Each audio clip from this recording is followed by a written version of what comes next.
Ce processus aujourd'hui d'audition, il va s'étaler sur combien de temps dans la durée et quand est-ce que, donc là vous avez un processus d'audition et ensuite il va y avoir, vous allez rendre quelque chose, quand est-ce que ça va se... Enfin, si vous pouvez nous donner un peu le planning. Vous souhaitez que je parle en français, je suppose. C'est peut-être comme vous voulez. Les auditions privées ou secrètes, c'est comment on veut l'interpréter, elles démarrent au moment où l'ensemble des procédures conformes à la loi ont été mises en place. C'est des procédures extrêmement longues et ce que nous appelons, nous, le document de déposition, c'est un document qui comprend 150 questions. Donc il va cerner l'ensemble des violations de droits humains, qu'elles soient massives ou non massives. Donc ça peut être aussi des violations de droits économiques et sociaux, de droits humains tels que définis dans la Déclaration universelle des droits de l'homme, et surtout des violations massives qui font l'objet du mandat de l'IVD. Les violations massives, elles sont listées dans la loi. Il s'agit bien sûr des assassinats, des viols, des déportations, etc., etc. Donc ils sont nomenclaturés.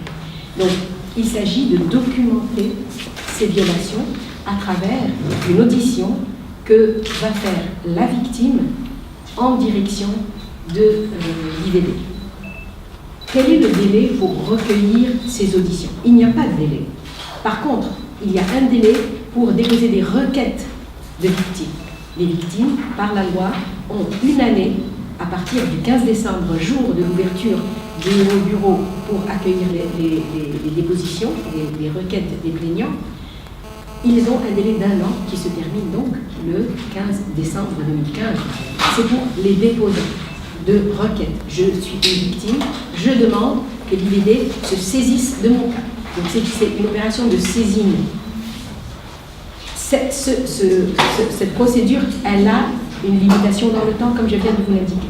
La procédure découle, parce qu'une fois que la victime a déposé une demande, nous allons écouter et donc procéder à la vérification des données liées à la violation concernée. La documenter, la qualifier, la cerner, définir les circonstances dans lesquelles elle a été produite, leur volet systématique, c'est un aspect très important de notre mandat, parce qu'une violation, lorsqu'elle devient systématique, elle fait l'objet d'une intervention spécifique de l'IVD, puisqu'elle va définir le fonctionnement de la dictature.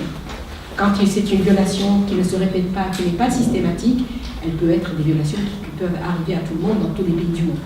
Et donc, il n'y a pas de délai pour les auditions. Mais il y a un délai pour le mandat de l'IVD. L'IVD achève ses travaux après 4 ans. Nous avons le 9 juin, nous faisons 1 an. En fait, c'est le 30 mai, si nous suivons la loi. Mais le 9 juin, c'est le jour de l'investiture de l'instance. Mais on va dire le 30 mai, c'est à partir du 30 mai, il faut compter 4 ans. Et la dernière année est consacrée à la rédaction du rapport, des recommandations, à la publication de la base de données et du catalogue des victimes tel que défini par la loi. Donc, il faut arrêter au moins 1 an avant pour pouvoir faire le rapport. Donc, si vous voulez, en fait, nous avons 2 ans pour recueillir les témoignages des victimes. Pas simplement recueillir, parce que recueillir, c'est un aspect. Il y a un autre aspect de notre travail, c'est la vérification de l'information et le traitement du dossier. Il y a des dossiers qui vont avoir un acheminement qui va arriver aux chambres spécialisées, donc à la justice, et notre objectif, c'est qu'il y ait le minimum de cas, et l'ensemble des autres dossiers vont recevoir un traitement de justice transitionnelle, c'est-à-dire par la voie de la réconciliation. Et bien entendu, pendant toute cette période, nous documentons tout. Nous avons un mandat de travail sur la mémoire, donc documenter la mémoire à travers tous ces récits de victimes et des récits qui vont documenter les dysfonctionnements institutionnels de l'État qui a produit ces victimes. Parce que la partie qui viole les droits des citoyens, c'est l'État.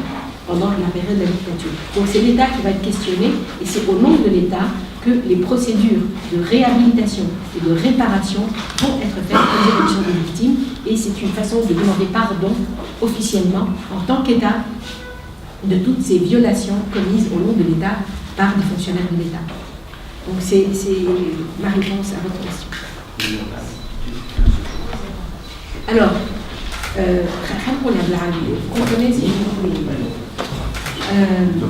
الدفعة الأولى بتاع الإفادات باش يبدو 15 يوم وبعد 15 يوم باش نعملوا احنا نوع من تقييم من أعمالنا من جدوى الإفادة اللي حضرناها وإذا كان تم تصحيح باش نقوموا به خلال الفترة هذه التجريبية ثم سننطلق في عمل لا متناهي مدة سنتين لتلقي إفادات الرحالة.